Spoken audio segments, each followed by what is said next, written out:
Okay guys, genuine question. How many products do you review per article? So if you're writing a best X for Y article, do you want to review 5 products, 7 products, 10 products? How many products? Let me know in the comments because I don't know what the best option is. And I'm going to show you why I've come up with this video today. Let's look at the SERPs for best boxing gloves. It shows us here that the featured snippet has 15 best boxing gloves. And then we go down the SERPs and we've got top 10 best boxing gloves, top 15 best boxing gloves, 10 best, one that doesn't have any numbers, and then a 9 best again. So we've got all these different numbers of how many boxing gloves that these people have reviewed. How are you going to stand out in the SERPs amongst all of these different titles? So I've got 3 options. First one, you might want to review more than your competitors. We might call this the Skyscraper Method. And the idea of this is that someone's more psychologically going to click something that has high numbers.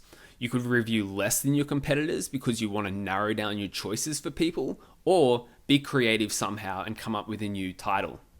Now, the Skyscraper Method, where you write more reviews than your competitors, so you look at the SERPs and the most number of reviews is 15, so you're going to review 17 or 21 or something.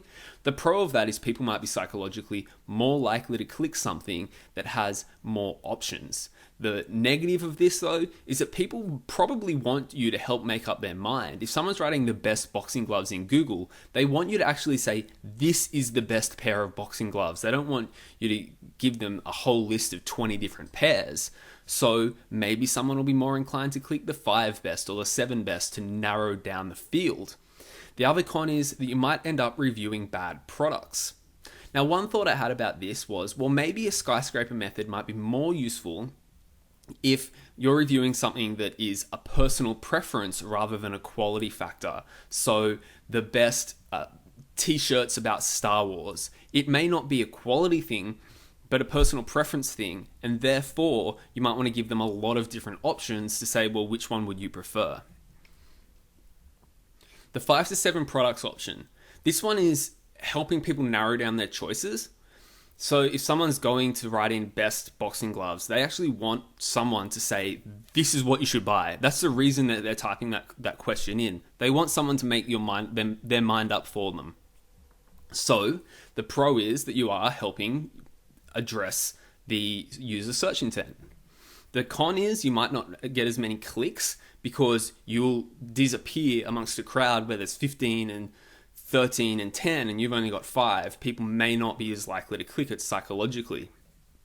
Another con is you may end up with a lower word count than your competitors, which is obviously a ranking factor.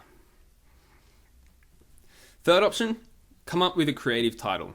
So for example, 7 best boxing gloves 2020 affordable, or 7 best boxing gloves that throw a punch, exclamation mark. So you can see in those SERPs that it seems like everyone knows the formula for how to write an article. It's the X best, then the title of the product, brackets year. That seems to be the way in which everyone does it because it is the way that you get rankings. So how can you still follow that formula but also stand out?